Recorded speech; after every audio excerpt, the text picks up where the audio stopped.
It's Podular. Welcome back, guys. My name is Scotty Fuller. I am joined as always by my wonderful co-host Nathan Schuler. It is May the 29th, Thursday. It is episode 31, and I don't know if I've ever been more excited about an episode than I am about today, guys. But before we explain to you what we have today, Mr. Nate, how's it going, brother? Feeling great. Feeling great. I hope you had a great Memorial Day weekend there, Scott. It looks like you and the fam were living it up there in New Orleans. Oh man, were we ever? I don't know how people go there and leave there so easily. That that place is amazing. I'm sad I missed that New Year's run, and we are patiently waiting for the band to get back down there. We had the time of our life. Shout out to Sadie and Dom, Sadie Smith and Dom Precipe, now Sadie Precipe. The coolest wedding I've ever been to. I got to second line and with a group of 250 people around New Orleans after the wedding. They projection mapped the mansion that we got married at. There was food and oyster bars, and it was wonderful. So shout out to them, their Sound Tribe family. They were at Wave Spells, and both got probably 100 shows under their belt each. So congratulations to them. But we digress, guys. Yeah. Because this is episode number one of what we are calling our Vault series. To refresh people on what we are calling our Vault series and what we're talking about here. Um, Going all the way back to 2018 or 2019, a guy named Sam Allen posted on the lounge that he was in possession of a gigantic amount of recordings from early STS9 shows. That's really all he said. There weren't too many details outside of that. I know I commented on it at the time and said that I'd be interested in taking a look at those. And then it kind of went dead for years. And then earlier this year, he came back to the thread, commented and said he still had them and wasn't doing anything with them. And me and Nate both commented, as well as a bunch of people in the lounge. Thank you guys, and basically said give them to Podular. They'd be in good hands there. Which first of all, what a thing to trust us with. Those things could have landed in anyone's hands. We are no more worthy of them than anyone else's. However, we do have a platform to put them out in a pretty cool way. And so, we had, over a few weeks of getting in touch with each other, me and Sam talked. Tyler Rogerson, shout out to him. I didn't know him before this, but he volunteered to basically mule these things for me. Grabbed them at Sam's house, handled the packaging of them, sent them to us. And what we received, guys, is staggering. We have no less than 89 recordings of shows from, I would say, from 1998 to 2003. Many of these you guys are familiar with and you have heard, but a few of these you are not. Um, no one is. Nate, what was your reaction when you saw the initial list that we put together after I kind of categorized everything and kind of what were your initial thoughts on this whole thing as it was coming together? Butterflies in my stomach at the amount of shit that I felt like I knew about with this band, and obviously I feel like mine and yours knowledge, right, is mostly within that, early 2010s to current. So this presents just a great opportunity for me and you to learn about some of the shit that went down. Initial reactions, the set lists, the very old songs that don't pop up anymore that you see on these set lists, the length of these songs, the sheer girth of these jams, some of the The sit-ins, quality of some of these recordings. the quality of the recordings, some of the guest sit-ins, some of the different things they did between sets, some of the DJ Saxon and Scotty sets and everything like that. Man, it's just a bunch of really cool stuff to share. And we're gonna start with this monster of a show here. It was at Family Affair Fest in Port Orford, Oregon. This is June 17th, 2001. All right. And Let me set the tone for the people real yeah, quick. go ahead. Yeah. So I did so for those that weren't around in a meaningful way in 2001, whether you weren't born yet or whether you were a very small kid. I was 11. I know Nate was probably around the same age. Hmm. Number one song in the country, Lady Marmalade, Christina Aguilera, Lil Kim, Maya, and Pink. Some of the top movies in the country. We got Shrek, Pearl Harbor, The Mummy Returns. Mm, Uh, Friends is killing it on NBC. Sopranos is arguably in the middle of their best season of season three. mm. The iPod hadn't even been invented yet. That came out in 2001. George Bush had been president for 5 months. There's no Facebook. There's no YouTube. There's no smartphones. There's just dial-up internet and Napster and kind souls that record concerts for us to dig up out of the grave 26 some odd years later. So again, Scotty, by the time these reach your doorstep, it's a huge bag of Yes. CDs, Yes. compact discs, right? Yes. Did you have to acquire a disk drive to get these into your Yes. computer? Hold on. I should have it right here. I should have it right here. So So listen. So listen. we're I had to acquire a disk drive like this yeah. because no computers come with them anymore. They're pretty fucking affordable, actually. I think I paid $25 for that one. Um, and a dongle because it's the old USB thing, and nobody fucking makes computers with those anymore anyway. And so I had to connect it like that. And yes, this is going to be a very long, tedious process because we are incorporating today's technology into what was done, like I said, 26, 25 some odd years ago. And so that there's going to be some hiccups here. I had to go through, identify all of these songs, label them, track them, all that kind of stuff. So basically our intention with this series that we're going to call the Vault series until we come up with a better name for it, is we want to feed you guys these shows. So we are going to react to these things in real time as we as we get this done, and get them uploaded, and then we're going to release them to y'all in some sort of way. I don't know exactly what that's going to look like quite yet. But right now we've got them on a Google Drive, that I figure we'll just make public and allow people to download them as they please.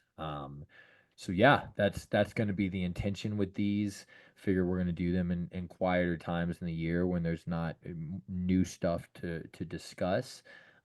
Maybe intermingle them with our Wave Spell series or something like that. But Yeah, that's kind of the intro for what we are really excited about, and I feel like it's kind of the most unique thing that we've done so far.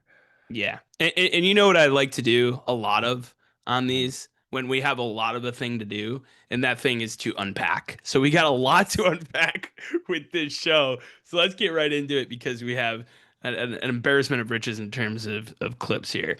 So again, Port Orford, Oregon, the Family Affair Festival. Upon a Google search here, Scotty, like of this event, there is not much we can find on it. No. It looks like there were acts like Vince Welnick. You had Les Claypool and the Frog Brigade that was there. That's really all I can find about it.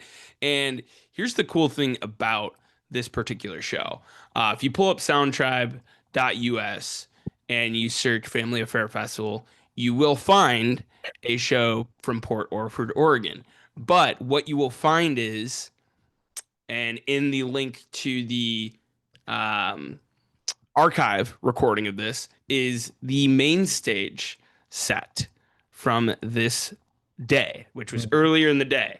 Hmm. That set in itself opens with a 19 plus minute Ramon, 13 plus minute Circus, 13 plus minute Kamwai, 14 plus minute movements, ends with a Baraka. So 5 song sets. What we've got here is an audience recording of the late night set, which has 11 tracks and is about twice as long. And it's I don't know, like that's a good old school set, but like a lot of those songs we're still hearing today, right? Yeah. From the main stage set. This one goes deep, which is really wild. Hmm. And we're gonna start out, and to start it, I thought one of the cool things upon listening to it was um, the recording starts of the opening DJ set, and then the DJ set, which is like kind of this like UK drum and bass type sounding thing, flows directly into the band walking on stage and picking up from whatever track the the DJ was playing to Hmm. get into this first opening track, which is an improv track, which overall ends up being 18 minutes and 40 seconds. Which, before we start this, by the way, we know jack shit about this event. We don't even Right. know who the DJ we're talking about is. It's just labeled DJ Fade Out Jam into improv on the set list. So if anyone is old school enough to still be listening to our dumbasses talk about STS9 and that was also there, please reach out because this feels like it happened in a vacuum. Um, Yeah. and by the time you get to the end of it, you're gonna learn that holy shit, this is some substantial STS9 that deserves to be out there. I see something about Cap and Harris on the Oh, note. okay. That Yes. could be it. Okay. So that's that again, that's all the information we have on it. But yeah, that's what brings us to our first clip. We could not share a piece of this improv track to open up the show here. So we'll start there.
full nitrous mode there.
We are out here today, boys and girls.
And we're off with the vault series. I just noticed at the end of that clip that the DJ might still be on stage for this. I wouldn't doubt that. Yeah. It sounds like there's a little bit of scratching and sound effects that Phipps might not have had yet. Yeah. I don't know. That sounded like scratching at the end. I had noticed that until that part. What I mean, it's cool. Like going off that point, what you'll notice is like through listening to these old shows, like the difference in technology from each year and like how rapidly it increases and like how many new toys they start using. Where this is shortly after Jeffrey joined the band, and like you can hear just the hand sonic going fucking nuts. Yeah. And that had to get them going and add another layer to these because they start becoming less of like a southern rock twangy jam band and more of like a drum and bass dance experiment at this point. Yeah. Right. So just some of the like you said, some of the sound effects they're using, like it's part of the great unexplained, right? With some of this stuff too, there's no video footage of this. We don't know who's doing what, and that's some of my favorite STS9 is where you don't know who's making what sound. But it's a good point. I wouldn't doubt if the DJ stayed on stage until this improv track ended. But and I just looked it up. I can't find shit about a Captain Harris. So if that is who that is that intros them into that improv track, he is very much not around anymore because he does not have any internet presence. But yeah, guys, I can't stress to you how deep this treasure trove that we are sitting on is. I mean, that is the very tippy top of the iceberg of what we've got today, and what we've got in general. That improv track is 17 minutes long, Nate. 1840 in total. I'd say the first minute or so is like the end of the DJ set. So I would say, yeah, clocking around like 17 minutes of improv to open the show. So this is a late night set, Scotty. Like, what time do you think it is when this starts? I mean, 3, 4 in the morning, maybe. Like when it starts, I don't know about that. That's crazy. 2 a.m. Yeah. Maybe 2 to somewhere 5, between 2 to 4. It's not a 3-hour set. It's like an hour and a half long set. So, yeah. 2 to 3:30, maybe 2:30 to 4. Like there's a sonic cup of coffee to get you going. So we didn't have to go very far in this show to get to our next clip. And I've been holding on to one of these for a Wave Spell series episode, a nice broken down Inspire Part 1, Inspire Part 2. So I mean, I'm sure there's a lot of people listening that have never really heard the full Inspire when it used to be broken up into 2 parts. So that's where we get to next on this next jam.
Everybody eats.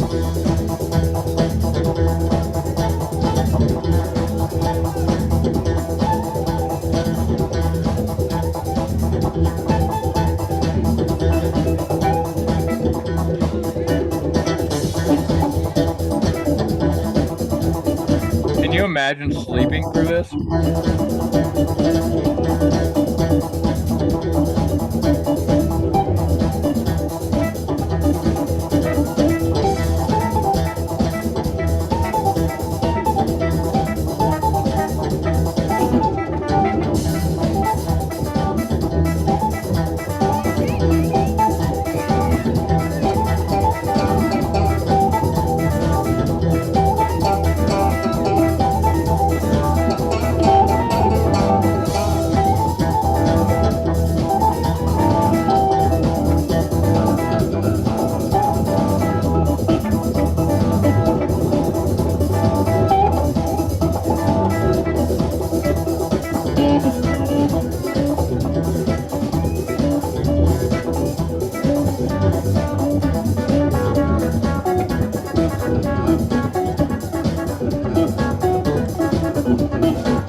Hell yeah.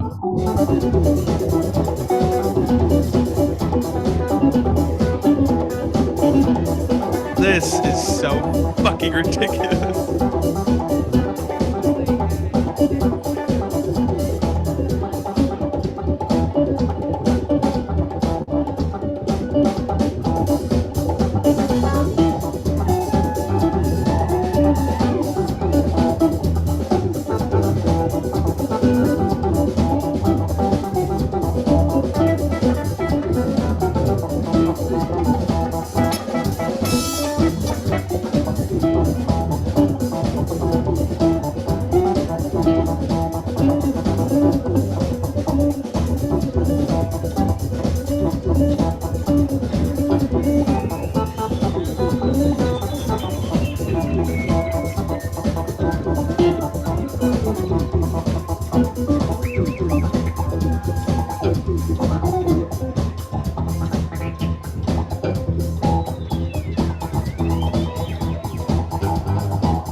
want to talk about technology advancing quickly. It's like somebody walked out there and gave Phipps a new toy in between those two songs. That sounds like future music to me. Are we sure we're going to the vault? Like, what the fuck, dude? That is like these two tracks to start are just like such a great example of like how this band can not sound like a band, but like a living organism. Uh-huh. Like it just like some kind of like otherworldly alien hive mind civilization and noise that you're hearing. But like a machine at the same time, just like an Yeah. absolute fucking locomotive. Um, dude, I mean, yeah, I mean, David Phipps has been doing it to people for this long. Like, Yeah, yeah. In this disregard for human life fashion, Mhm. that I mean, oh my God, man, I am so proud of this. Like I am just so happy that that we get to be the portal for people to get to this. Mhm. Um, because this is just so good and it's Yeah. so important if you're an SDS9 fan that cares about the history of this band. And this is just so fun, man. And what's what is out there that seems to have been heard by a very small amount of ears, man. Like they have endless amount of things for us to dig through like this. And this Inspire Part 2 is just a great example. I mean, they sound like they're playing in 2001 and 2101 Yeah, at the same time. time somehow. Um, let's break down that part, right? To educate the people a little bit about Inspire Part 1 versus Inspire Part 2. Inspire Part 2 from these older shows is very similar to what you hear in Inspire right now. The overall idea of the second part of that song is the dun dun dun dun dun dun dun dun dun dun dun dun dun dun dun.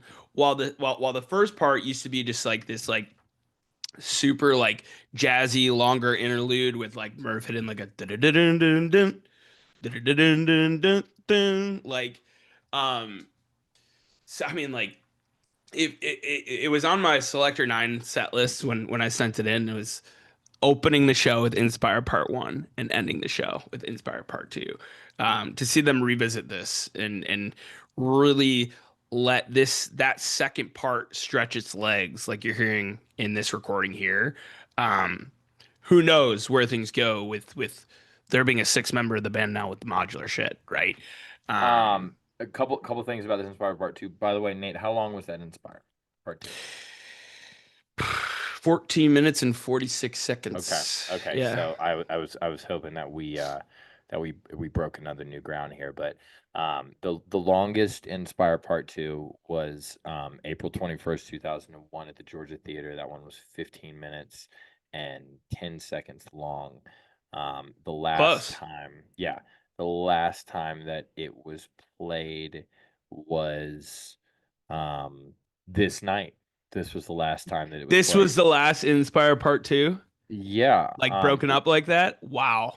which is okay, so yeah, so if you go to soundtribe.us, the set list for this show is on there, but the recording, if you go to archive, is not.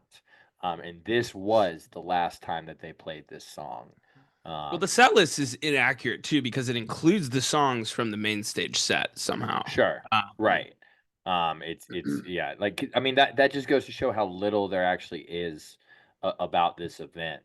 mhm. There's some conflicting stuff, but I think we've got it right that this is the late night and it was not Yeah. part of the main stage show that they did No, certainly earlier not. that night. Inspire Part 2 has only been played 10 times. Nine different venues, nine different cities. Over a stretch of 2000 to 2001. Mm. I mean, it's the sauce. Let's revisit this, guys and gal. Um, right after this, we get a really cool one of those really cool old school super heavy drum and bass kabukis, which at one point was also being referred to as favorite melody. That's how it's labeled on here on the yeah. on the cover thing. But when you guys take a listen to this and dive into it, you will recognize that one as Kabuki. Yeah, really cool Kabuki. I mean, these old ones. I mean, like again, like the one you heard at Selector 9, that old school, just like more loungy, laid back, almost blissful track than some of the other Kabukis we've heard in the last 10 years or so. A really cool one too. And then what do we got next, Scotty? What do we have next, Nathan? We have one of the best fucking tap ins you're ever gonna hear in your life. This man, we said a lot of shit about this tap in earlier that we cannot say on this podcast. So just fucking play it, and we'll come up with some new shit to say about it by the end of it, because it might leave you speechless. Yep.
Okay.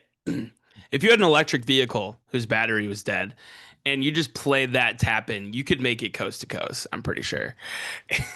So I wrote down all the funny things that this tap in was to me as I thought of them. Like you're gonna like it. Let me see. Uh, this tap in is what happens to your kid's brain when they see too many jam band shows. This Okay, tap in is this tap in is the nitrous mafia of tap ins. That's This similar to what this tap in this is where your bank goes to actually get money for your mortgage. this tap in knows a guy in every city for whatever you need in that city. Uh, this tap in is the trust fund kid who's super cool and classy and doesn't rub it in your face in shows, but like always buys you drinks. Um, this tap in, you would let this sleep in this tap in sleep with your divorced mom because you see that it has the potential to make her really happy for the first time Fuck in a it, long dude. time. This tap in can have its turn with my girlfriend. I don't give a shit. I'm watching. I mean, you might not even have a say in it, honestly. No, yeah. It's happening. It's happening. Happen. I know Gina. She likes tap ins. Man, so like I feel like the first two clips were very Phipps heavy. Um, this was just I really obviously Jeffrey gets going like a madman. Um, Velmer on just that old school like just like giddy up tap in tempo. Right. But man, Murph and Hunter here Yeah, were the young boys. yeah, just flicking the wrist, dude. Like a whole lot of wrist flicking in here. More wrist flicking than Pusha T's kitchen, dude. Is this the first time we've said Pusha T's name in 31 episodes? Yeah, I That's know. pretty cool. We Yeah, love Pusha T, guys, if you didn't know. we do. It- dude, yeah, man. Just a young, hungry buck, Mr. Mm-hmm. Hunter Brown. Just heavily influenced by Fish at this point, Yeah. finding his own way 4 years into playing a lot with this band and developing his own sound and that just old tone that that from '02 back from Hunter that's just it's just it's so exciting. There's so much exploration there, and I don't know. Just the first time that you really notice Hunter in a meaningful way is all over this tap in. Yes, and yeah, they just like yeah, the total runtime on this one is 17 minutes and 12 seconds. Guys, these are longer clips, but this was the hardest that we've had to work to trim these clips down, honestly. So like when you go in and listen to all these and hear it at full length, you probably might come to certain parts of the song where you're like, hey, why wasn't that featured in the show? Simply because we only have a certain amount of time. And that lends into the song that's next here on the soundboard with a You're It, featuring a really cool sit in here. It's Scotty. Yeah, Skerik. It comes and gets a few in with the band here. And we're not gonna play the Urit with Skerik. Which admittedly, when I open this box up, this is what it looks like. Most of these come in 3 CD sets because they're the songs are too long for 1 CD. And so it looks like this, and this was the one that was sitting on top of the box. So it's kind of the first thing that jumped out to me as something I'd never heard. And the Uric with Skerik was the thing I was most excited to hear. It's a very long Uric. It's really good. taking nothing away from it, it might be your favorite thing that you hear on this recording. That being said, this is something that you will notice throughout some of these. These are audience recordings, and so sometimes certain things get lost. And I felt like to really appreciate what Skerik does with these sit-ins, you don't we don't want to play the "You're It." You can kind of hear him towards the end, but the next song that he's on, which Yeah, is before we get into oh yeah, that, give people a little bit of background on Skerik. mhm, This is like you said, a American saxophonist from the Pacific Northwest. So it makes sense sitting in in the in Oregon for sure. He's played with Garage à Trois. He played with Mad Season. He's scored movies for Les Claypool, Marco Benevento. He's got some chops for sure. Has contributed more than 200 records as a saxophonist and or keyboardist. And yeah, his music has been featured in films worldwide. So check out Skerik. yeah, a Plays the musician's tenor and the musician. baritone saxophone. Yes, very cool. Sitting here, and in a note on the "You're It," um, just like you heard on this tap in with Hunter and Murph really shining. This tap in jam has some really cool moments where Hunter and Hunter and Murph are just interplaying with each other, like just in lockstep, hive mind, just on the same page and like playing each other's notes and deviating from the initial rhythm. So a really, really good "You're It" here. And let's talk about it too here, Scotty.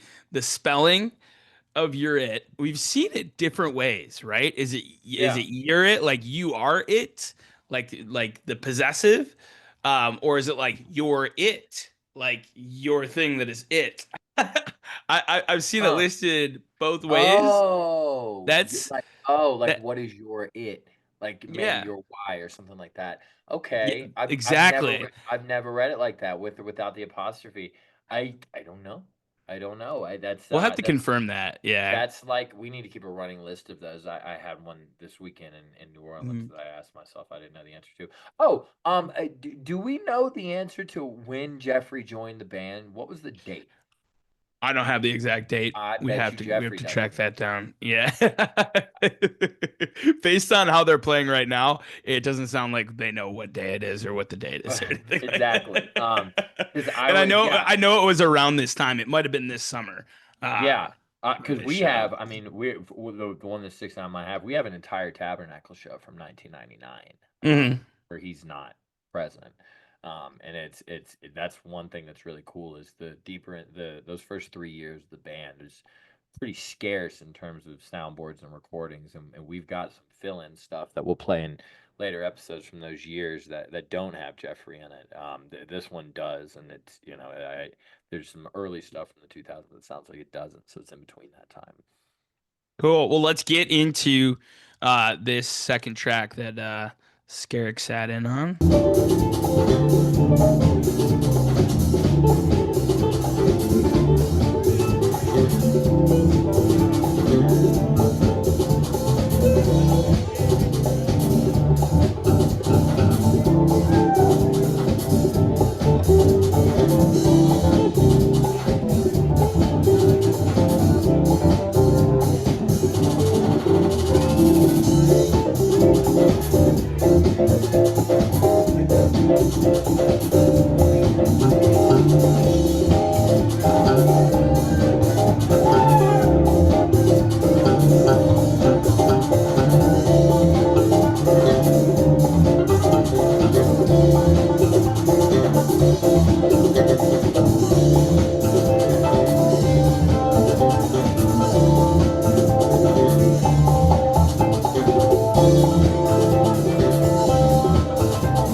Grow.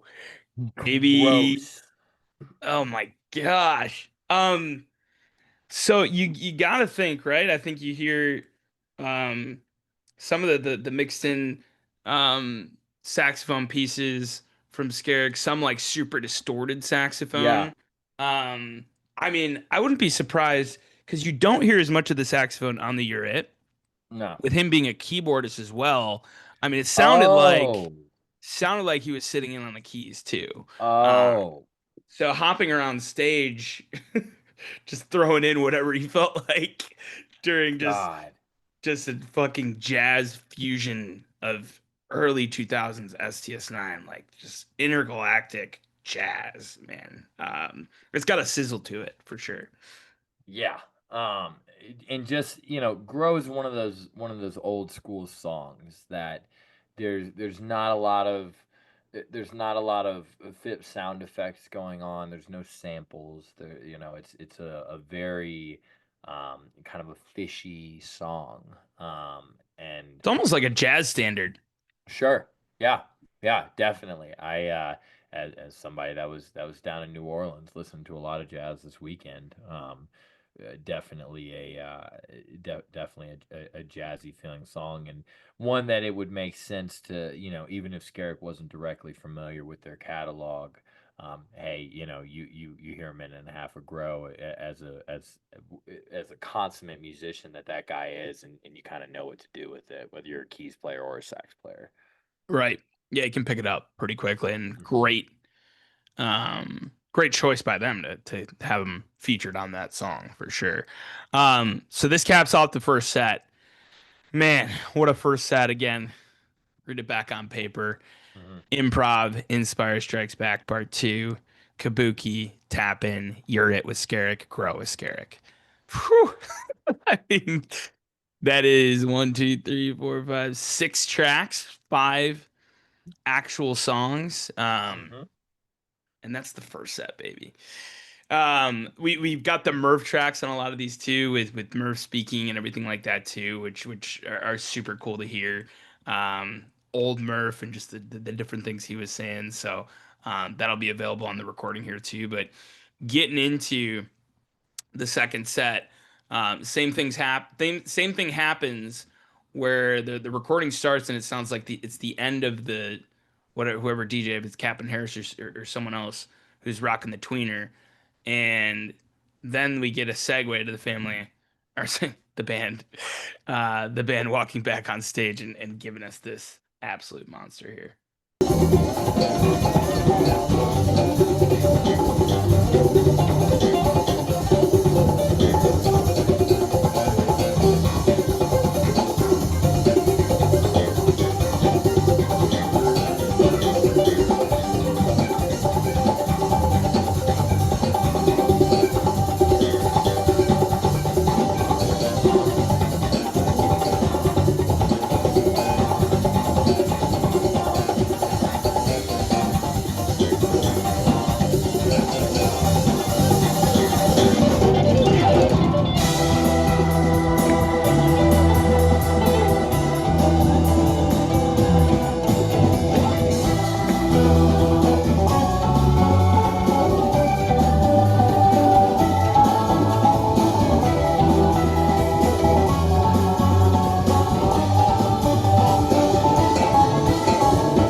Okay, Merv.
Come on.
Dude, how were they doing this, dude?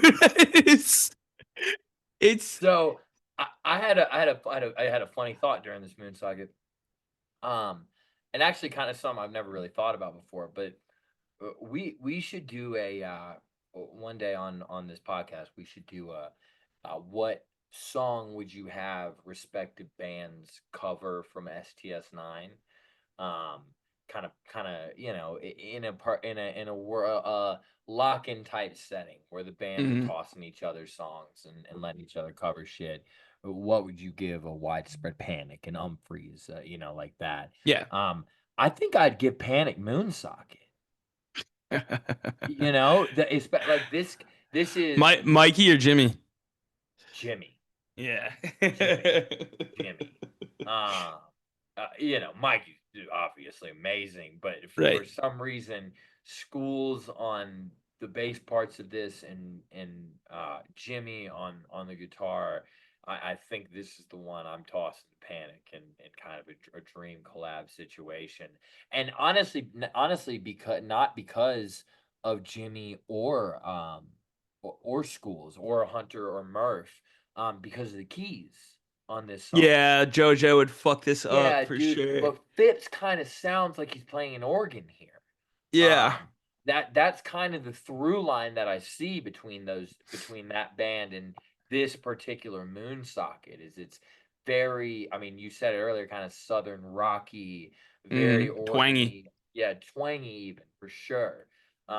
Just a really cool early example of that, and that just hearing Phipps really get loose on some older equipment and some organ style shit made me have that thought. Yeah, I just like for them to keep up this tempo like this throughout these jams. I mean, this Moonsocket clocks in at a total of 16 minutes and 54 seconds. Um, the energy is insane. And it's just like keeps going. And it, at a late night jam like this, God, who knows what they were up to? But Yeah. really cool to hear some Ramon teases and they're like the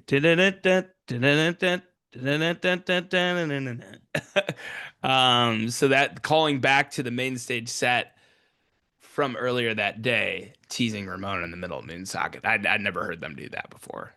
Nope. Really cool And stuff. then, honestly, we could have just played this next track that we've got coming up. Right, in its entirety for sure. Yeah, from front to back, and then we just stopped. That actually would have been just as cool if we had just hit play on it and stopped when we had stuff to say. I can't believe I didn't look this up before the episode, but I did during the Moonsocket actually.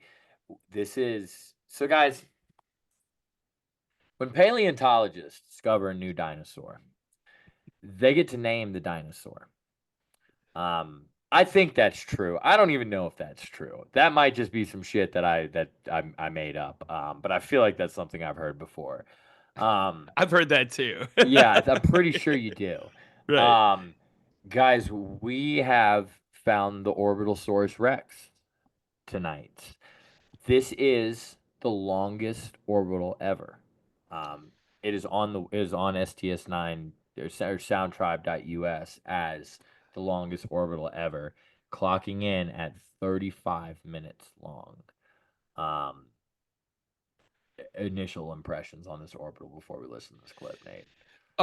Just layers. It's a 7-layer bean dip. It is the Alpine Ruby waves of STS9 jams.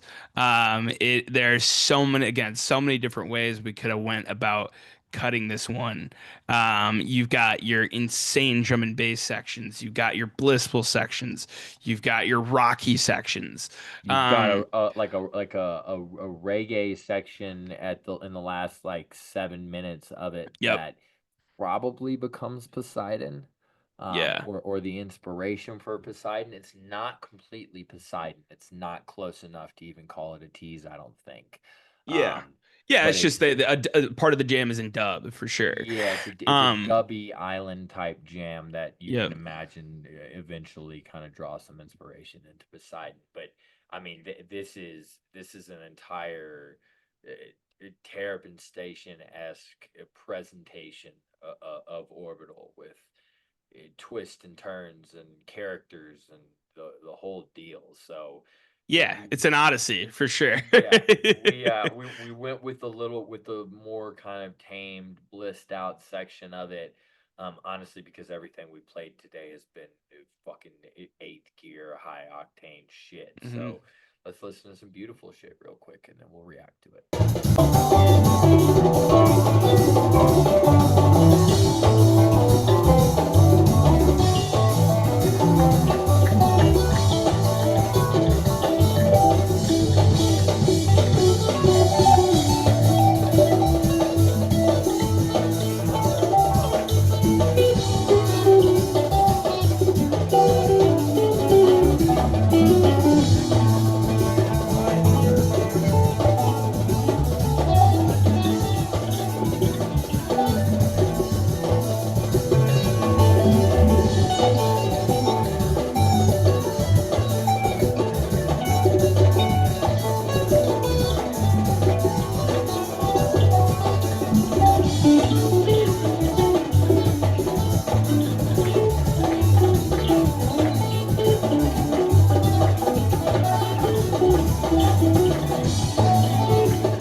go, Bev.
Here we are, here and now. Goddamn right.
Man. That was Act 1 of the Orbital Rex.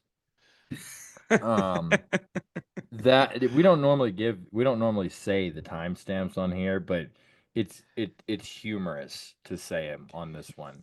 That was exactly what that was 4 minutes and 25 seconds into that orbital to about the 11-minute mark. I don't know exactly where Nate stopped it, but no matter how you cut that, there's another 20 minutes of that orbital. There is no amount of words that we can use to describe the absolute saga that this thing is. And the fact that it's not widely available is mind-blowing because it is. I mean, Orbital is arguably the most STS9 song that exists. Oh yeah, you could put it in that. Yeah. I mean, knee-jerk reaction, Nate. If I ask you that song, what? I mean, if I ask you that question, what song would you contribute other than Orbital?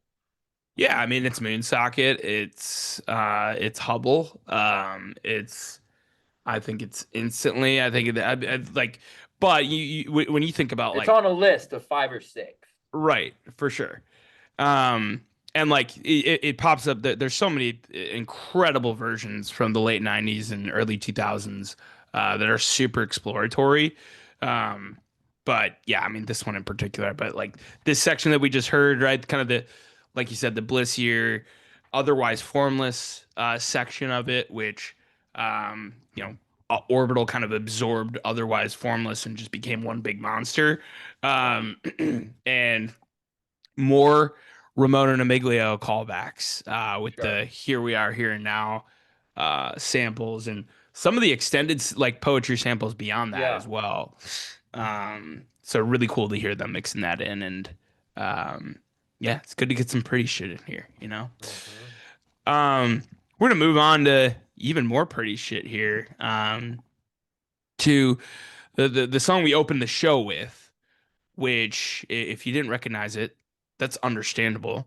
The song is called Shine, and it has been 22 years, 3 months, and 12 days since STS9 last played Shine. That was February 18th, 2003 at the Barrymore Theater in Madison, Wisconsin. Okay. Yeah, this is an old one here, right? There's only been played 20 times between the years 2001 and 2003. And just a really cool jam. So we're going to pick up where we left off from the intro for our last clip here today with Shine.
Really cool And little if ev- drums in space type section that they're and getting if into everyone there. would have shut the fuck up and stopped talking when the goddamn drummers were drumming, we would have kept playing that.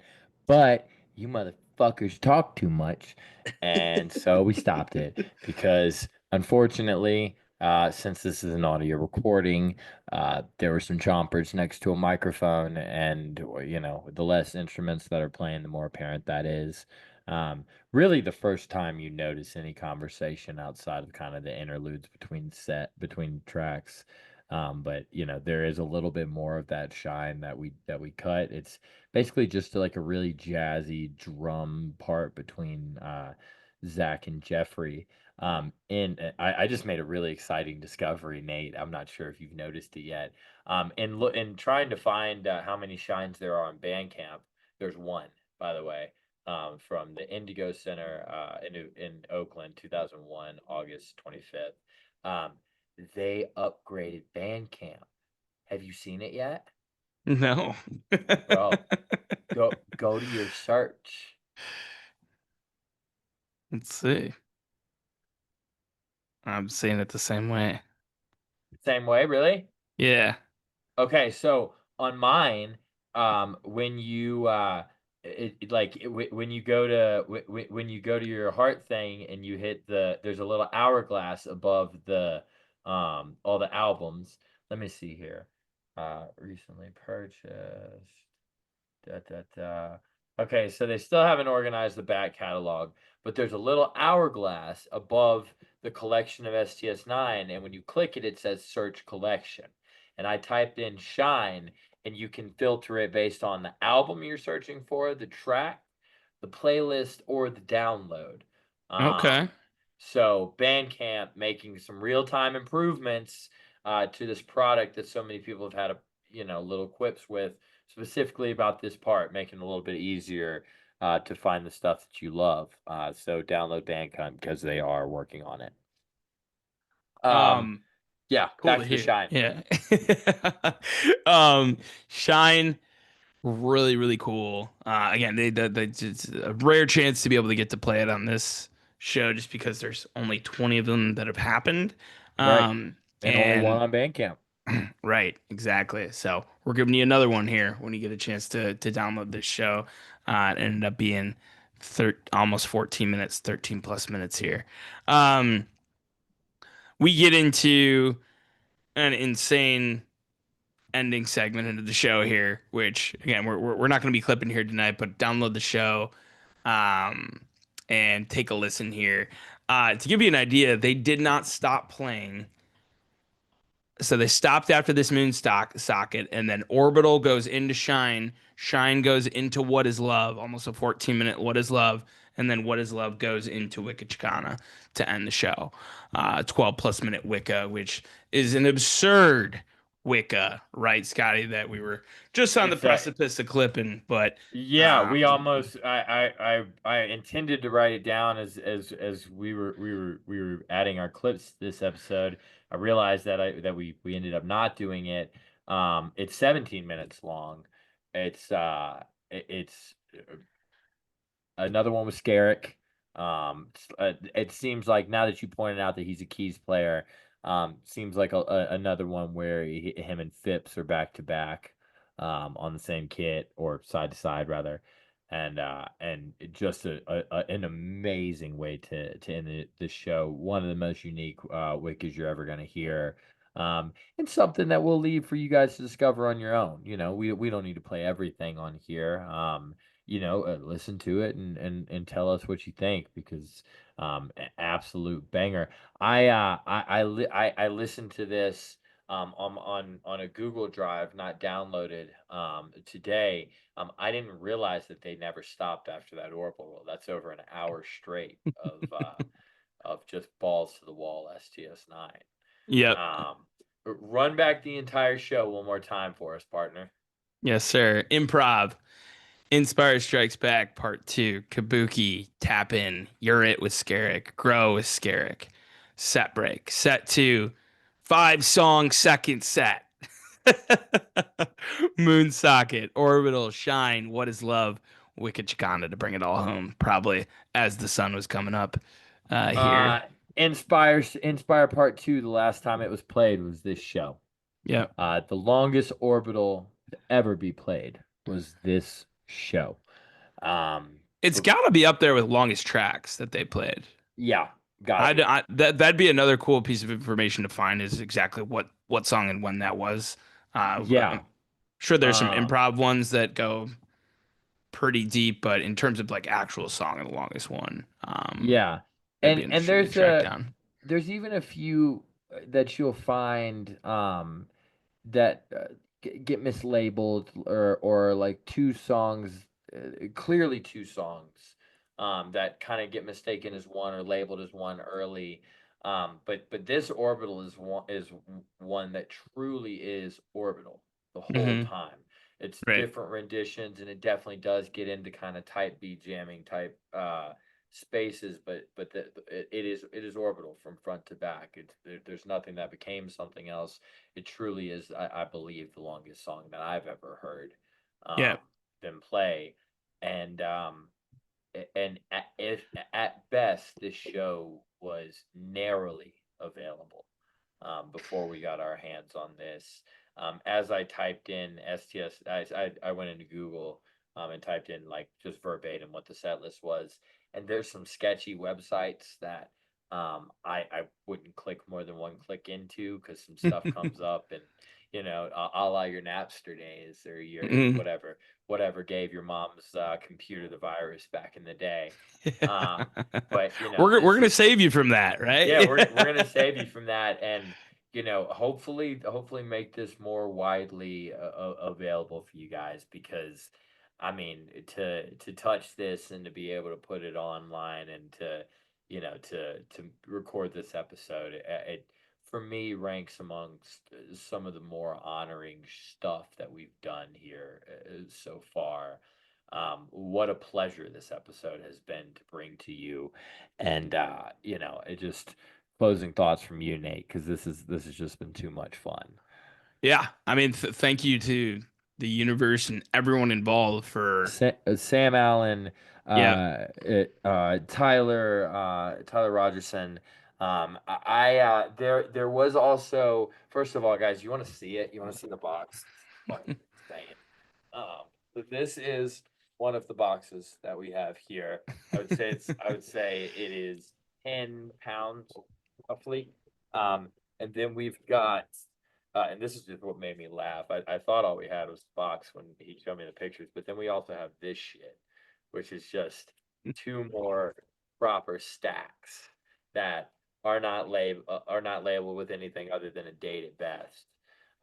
And so it also came with a note, which I'm embarrassed to say I can't find the note right now, because I wanted to read it and I wanted to make it the cover of this episode. We'll still look for it. We recorded this one a little early this week, so if I can find it, I'll take a picture and make it the cover art for this episode. But shout out to that mystery taper that gave these to Sam, and to the group again for suggesting that we get a hold of these things, and for everybody that tuned in and listened today, guys, again, a real honor to bring this to you. Like, subscribe, share this shit, please. We don't care if anyone listens to it, but we love that you guys do, and so help us grow. Share this with your friends. Share these downloads. We're dropping them for you guys to enjoy, and for you guys to be able to put other people on to different eras of this band. Nate, this was fun, brother. It was, and you know what it does? It captures the magic a little bit of kind of what you heard about with like back in the early Fish days, where it was passing around tapes on summer tour and stuff like the early that. Dead days. Yeah. Yep. So it's really cool to bring that into this format, and again to just finish my thoughts is thanks to everybody involved that helped get these to us, and thank you for the universe too for putting them in our lap, and we're gonna do our best to get it out to as many ears as possible. So love you guys. We'll see you next week. Much love.